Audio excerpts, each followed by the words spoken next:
Three, two, one.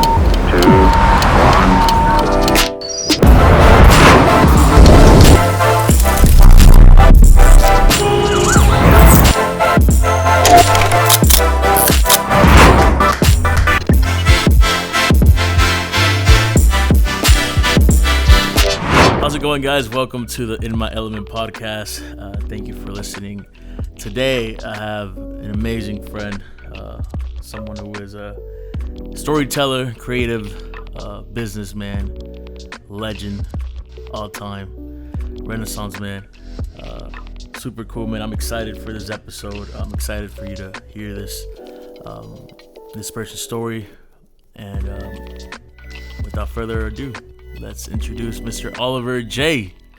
What up, my brother? How you doing, man? Chilling? Yeah, man. Thanks for having me. This is an honor. It's a pleasure to see you doing this, man. It's exciting. Of course, bro. I mean, if we kind of go back, bro. I mean, we'll get into like how we met and everything, but we had a conversation not too long ago and talking about, like we always do, talking about business, creativity, and all these projects.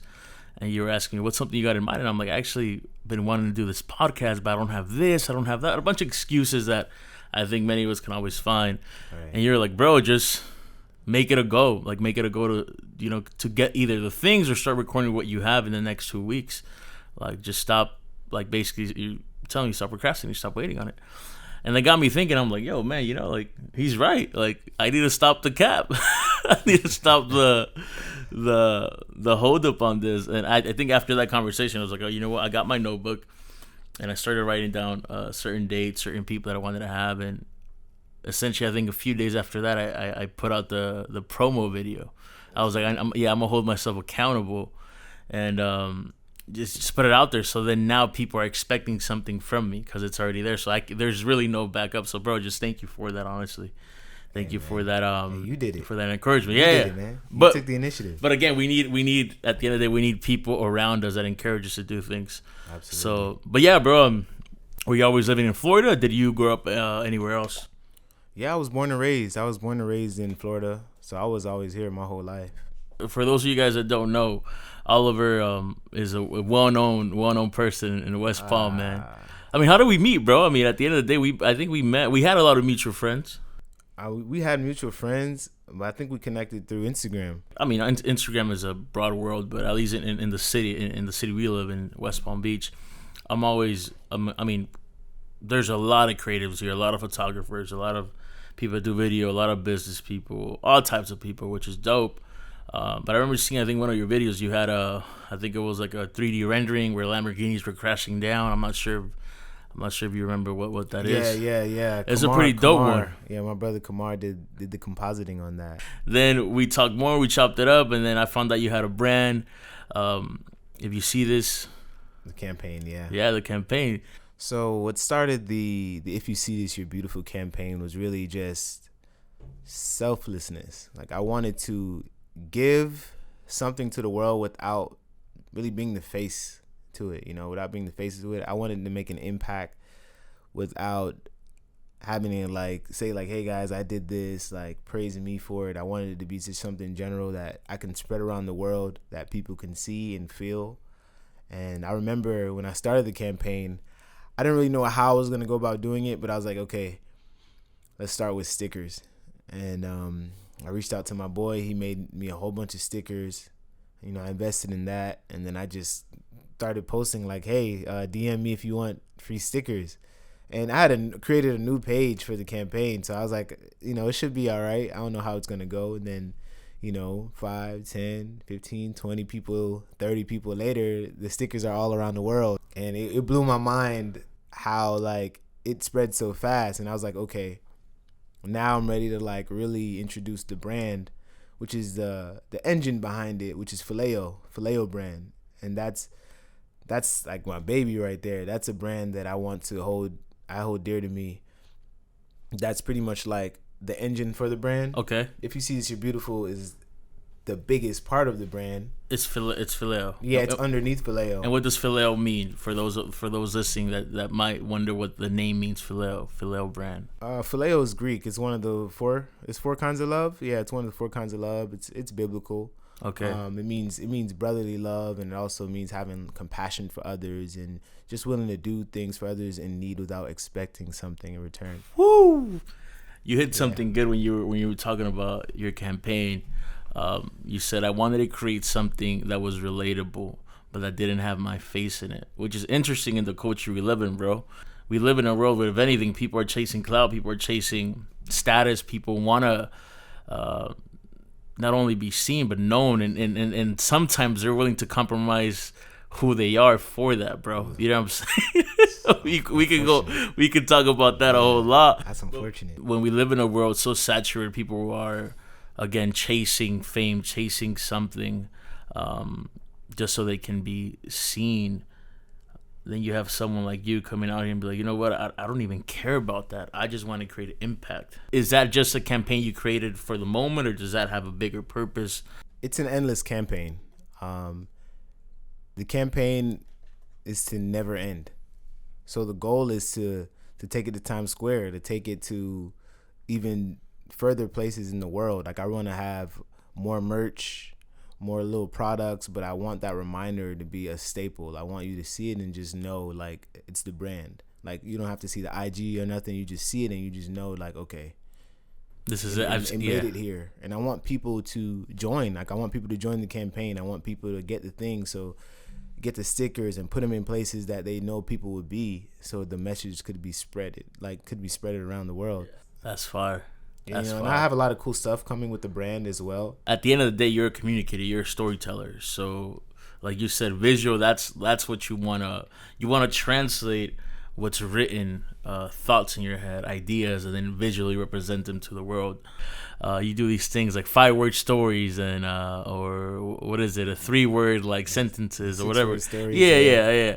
That's like that, and then you create visuals out of that, which is sick. But at the end of the day, you wanna tell stories that impact people. I mean, how do you come up with ideas? How do you generate? How do you keep yourself creative? Do you ever have creative blocks, or have you ever felt like, is what I'm doing worth it? Oh yeah, I've had those thoughts all the time, and I find myself on a daily just reminding myself why I'm doing it. Like the why of what you're doing is more important than anything else. Yeah, I have to remind myself that every week, because when you get involved, once you start making money for creating, it gets a little tricky. It's a blessing and a curse. A blessing because you make some money and you're able to get things that you need and want. Yeah. But then the curse sometimes is it can be so overwhelming that it takes you out of your element. I have a million ideas, but then I started like to do things to make money, and it started to overpower as far as like the consistency of putting out stuff. The creative, overpower, like my creative juices. But like, I'm getting back to a place where it's like, okay, I can separate the two, where I'm not being drained. I'm just managing it right, and I'm still building relationships, because it's very important to build these relationships. There's good out of every situation, out of every corporate job, out of every whatever thing you're doing. There's value in it. You just have to see it and know how to separate the two so you can stay creative. But to answer your question, on a good day for me, I wake up early. I have my devotion. I'll go to the gym. The gym. What do you do, CrossFit? Nah, no CrossFit, but I have a personal trainer. Okay, bet. We do good. I'm not there yet, bro. I told you I gotta get there. Hey man, you got to start somewhere, and you've been doing good, man, by your runs. But after that, I mean, the choice is mine. Well, after the gym, I like to dive into some books. Usually I do that early in the day. I like get my audio books in, like start reading a little bit, just to exercise the body and the mind. You want to get that in. 100%. I agree with that. 100%. Like lately, it's been me just getting to work that I've already shot, like just getting to the editing, doing some research on financials and stuff like that, just for myself, so I can keep growing in that area. I don't really set time aside. Maybe I should, to just like come up with ideas. They usually come through like genuine conversations like this, or maybe I'm at the beach, or maybe I just get inspired by the trees or something. Like they really just come to me like that, and like sporadically. Yeah, very sporadically, but it's ever so often. So it's like I don't run out, but that's kind of how the inspiration comes to me. I kind of just let it flow. I don't chase. I just attract. At the end of the day, you attract who you are. And again, you're saying you're not intentional about you should be more intentional about finding space for creativity. And I think I find myself in that same rhythm sometimes, where ideas will come through breaking bread or through conversations, and sometimes I'll just be hanging out somewhere and I'm like, you know what, like there's a thought that sparked and I need to write this down, or voice memo it, or whatever it is. But you recently did take a trip to what was it, Gainesville? Oh yeah. Yeah, you took a trip to Gainesville. I remember you telling me, I'm gonna take this trip to intentionally just like rest. I think so. That was the first time I decided, like, you know what, I'm going to just take this moment to clear my mind, not have too high of expectations for what to expect. I'm just gonna go. I went to my boy Hefe's crib.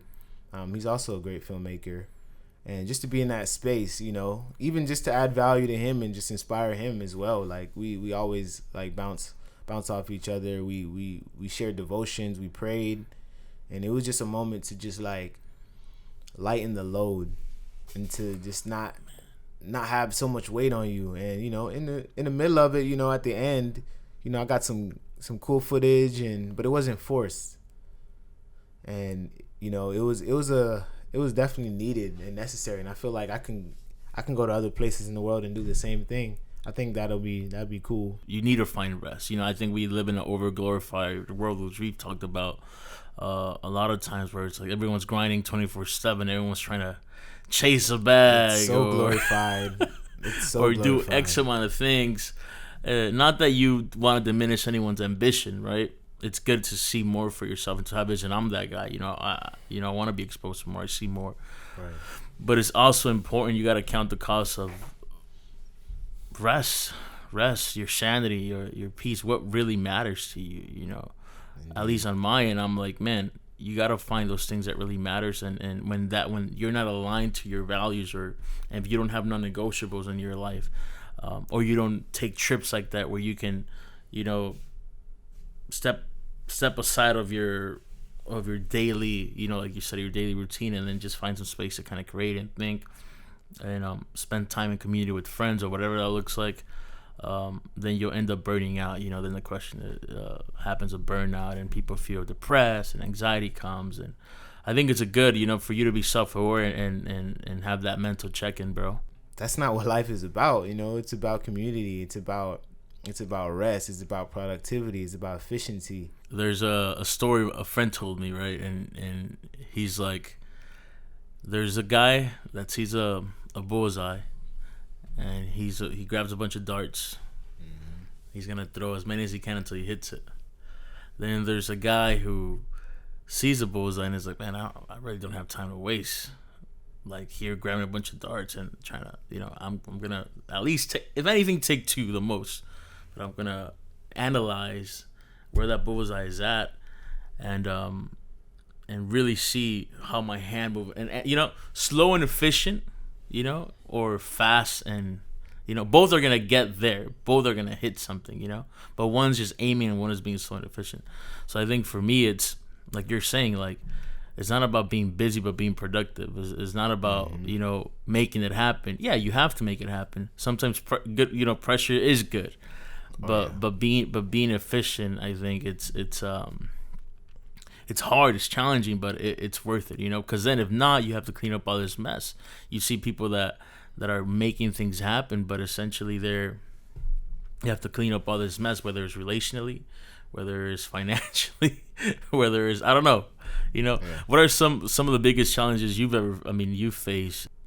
I think one of the biggest challenges for me was just figuring out, how do I continue to pour myself and refill myself? How can I continue to give more than I take? In all aspects of life, because it's so easy to be tunnel vision But the thing about being tunnel vision is you don't see anything around you. You only see straight. And I want to just be as aware as possible as the things that's going on around me and what's important to me. Because when there's that disconnect, you lose a lot. You lose a lot of time and a lot of energy. And I mean, that's kind of a broad answer, but that's the answer, because like, how do I continue to pour in myself and still be a healing component, still being of service to everyone? Because I know that's why I'm here. I'm here to be in service of, constantly. Yeah. Everything I do is in service of. Whether it's to make people feel something, whether it's to physically lift something, whether it's to do an anonymous campaign where it may save someone's life. A reminder, yeah. Yeah, how do I continue to pour in? How do I channel that energy, and how do I just remain focused to have that abundant mindset, so that, you know, all that is for me comes to me? Because it's so easy when you're doing like production work, it's so easy to just get a job and just be a robot. Facts. Just, oh yeah, you're just running this, you're just a grip, you're just an assistant. It's so easy to do that forever. But my vision is so much deeper. You know, it's so much deeper, and I don't want to be known as a videographer, as I was just gonna go there. Yeah. I don't want no title, really. Like, I just want to be known as someone that gives value. Like, always. In every space. In every space. I want people to know that I care. Like you're saying, what matters then should matter now, you know. But how do I keep, in your words, how do you keep yourself, how do you stay in your element, you know? Because I see you in your element when you're doing all these things. You're in your element. You're storytelling. You're, you know, writing. You're creating visuals. But how do you stay in your element, but also, and of service, right? But also keep yourself sane and keep yourself healthy, you know? Because at the end of the day, you can't give what you don't have. Yeah, and it's heavy too. It's a lot. But, you know, what is it, the quote from Spider-Man? With great power comes great responsibility. Ooh, yeah. Or scripture, to he who is given much is, you know, required. Yeah, much is required. So, and I think that's a weight, especially when you've been exposed to so much, and you have a heart for people, you have a heart to add value. You know, at the end of the day, like you were saying, I'm created to give. I was created to serve. You know, but in order to give more, you have to do more sometimes. Well, not sometimes, all the time. Be more. It's the inner work. Yeah. The inner work is what allows you to pour into yourself. So what are you doing to take care of your body and mind? Like, how are you fueling yourself? Like, what kind of information are you downloading? What kind of music are you listening to? What kind of people are you surrounding yourself with? All of those things are pouring variables. And if they're negative, then the result's going to be negative. The results will be negative.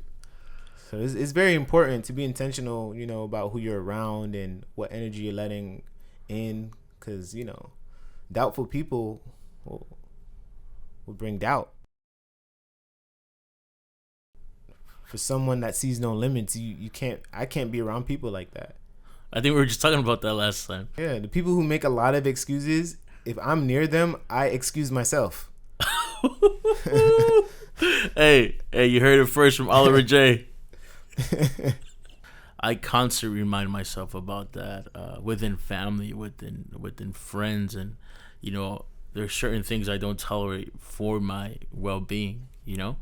And one of the things, obviously going back to what I've been doing, which is running, those are one of the things that I had kind of not even paid attention to for the last 5 years. And I'm like, you know what? I'm 4 years from being 30.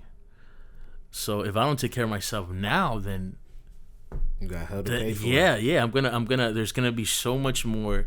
It's gonna take so much more for me to do it later on, and I'll probably be way beyond, you know, where I should have not been. You know. Yeah. Early investments compound later. They compound interest later. Juggling business, and all these different things in the midst of crisis, in the midst of all these things, you have to have, like you're saying, you have to have something more, and boundaries within your circle that hold you together. People buy into the person before they buy into anything else. Absolutely. And I think in the creative space, or whenever you have a vision and or you want to start something, anyone can start something and not finish it, or anyone can start something great. You have these people that do one-hit wonders, or that have one-hit wonders, or that have one thing that pops up and never go the long haul. And I think for me, going back to the conversation that we were having earlier right now, longevity has a lot to do with staying healthy throughout the course. Yeah. Not that it's perfect, but through the process, you enjoy it and you learn from, the good, the bad, and the ugly. But longevity is what I admire from people. And seeing you, like you're telling me, you did dance and you did, music, and you started getting into visuals. Through and through, from whatever it is that you've gone through, you've stayed with that vision in mind, with that focus, but without compromising who you are. You're staying in your element without compromising your character, without compromising or setting out to this. Because again, like we said, it's super easy to do that. Oh yeah. Or to get derailed because of this thing or that thing or life happening. But it takes moments of stepping away, like we were saying, stepping away and realizing, hey, you know what? It's not the best time for me to be doing this. Let me rest right now and continue. Any goals you got on the horizon, bro? Anything you got looking forward to? Absolutely. Goals would be to work on more films, more short films, more documentaries. I mean, I got a short film that's in the planning. A couple actually that's in the planning. Remember you telling me, yeah. Yeah, so just been back and forth with producers and storyboarding and stuff like that. Do you have like a thesis of it? Oh, that I could give? Yeah. Nah, I can't really. It's kind of has to be disclosed. Next podcast. But yeah, man, stuff like that. Goals just to keep growing mentally, financially. Like, I just want to keep growing and keep learning and keep unlearning, the things that don't serve me. That's good. So that's my goal right now, and just to keep adding value into people's lives, to do things that make someone's life easier, to solve a problem every day, to learn with a new thing every day. That's a goal. Like, to keep reading books. Like, I want to knock out a few books before the year finishes. So, Are you wwriting anything, or are you writing a book of any sort, or are you? I am actually working on a book. It's gonna be a miscellaneous, like, composition of my poetry. That's gonna be dope. Yeah, and I was thinking of doing like photos in it. It's kind of like my life's work. But I have a lot of in my draft already. That's been like a slow process, and just letting things come to me, and a bunch of voice memos and a bunch of notes, and it's like I have so much content. The book's probably already done with all the content I have. I just but it's just organizing it. But I think that's a battle sometimes, right? It's you have all these ideas, all these things, and that you gather up, but now it's like put the puzzle together. Yeah, it's a journey though, because even throughout the process, you're still learning about yourself. You're still learning about, what it is that you want to do and your why. And every time I think about the book, like, that I'm writing, like, I get goosebumps, because I'm like, yo, this is very special. Because I've shared some of the pieces in the book with people at open mics. And it's just to have it all in a space where it's, it's going to be able to be on maybe coffee tables, maybe a bestseller. Why not? Why not? That would be awesome. But yeah, that's a little hidden gem. I don't really talk about that too much, because you got to hear on the podcast. So, and then be on the lookout when it does come out, because at the end of the day, again, we'll get into your how people can find you later on. But that's amazing, bro. That's amazing. I'm excited for you. I remember we talked a little bit about that. But those are things that even with this podcast, a friend was telling me, is like, man, like I love that you're doing that. He told me, and I'm like, thank you. He said, because at the end of the day, you're gonna be 80, you're gonna be a grandpa, and then your grandchildren are gonna be able to be like, oh, that was Grandpa Zeke when he was young, just having conversations. And he told me, man, Wow. my grandpa just passed away not too long ago, and man, how I would have loved to have those memories archived somewhere. Just hear him talk or hear him tell stories. So for me, that got me thinking. I'm like, man, that's even more of a reason for me to do this. At the end of the day, I want to celebrate friends in this podcast. I want to get to know their stories. I want to see what they got going on and celebrate their journey and inspire someone out there that is probably struggling or is maybe in that same season, that you were probably in, or having those thoughts, or maybe just needs a check-in, a wake-up call, and maybe a word you say. So I want this to be a platform for that. But also, man, if it's for anyone else, it's for me and my family. It's just memories that I have archived and with friends and people that I hold dear. So almost to wrap up, what would you tell your younger self? That's probably beginning this whole journey, young Oliver. Like what would you tell a person? What would I tell my younger self? Yeah. Invest in crypto. Invest in crypto. Woo! Ooh. Facts. Boy, I'd be rich right now, boy. Hey, we would not be here. Probably be somewhere bigger, but my younger self, just to keep learning, to be obsessed with growth, to be obsessed with leveling up, to be obsessed with giving, to not hold yourself back, to not feel like everything's not worth your time. Because one of the things that I remember, like, once I started making money creating, the future opportunities had to be worth my time now. And that's a big thing that stumps a lot of people from doing very powerful things. You feel like, okay, am I being paid enough or whatever. When we first started this, we would do everything for free because the thrill. The thrill of creating. The and passion. It was a breath of fresh air. And it's just like, just remain innocent. Keep that childlike innocence so that you can create with no limits, no fear of judgment. Be willing to do whatever it takes for the vision. That's what I tell myself. God, that's good. That's good. Where can people find you, bro? Where Currently, can people find you on Instagram, YouTube, Facebook? Currently, you can just find me on Instagram at Oliver J Pro. If you want to check out the brand and the campaign, the brand is Phileo brand, Phileo brand. At If You See This, You're Beautiful. That's the campaign. That's where you can find me currently. But in the future, there'll be a new website launch. There'll be a YouTube eventually with cool stuff. But for whoever sees this, just reach out. Let me know how this conversation impacted you, if it meant anything. That'd be awesome. Let's get some feedback. Grateful for your friendship, bro. Thank you for being willing, to be a voice and to even, chopping it up with me. And we both got things to do, and I think it's gonna impact a lot of people. At least your story, I believe it. And just again, thank you, and thank you guys for listening to In My Element podcast. Subscribe if you haven't. Share it with your friends and family. Y los veo a la próxima. Take care. See you next week.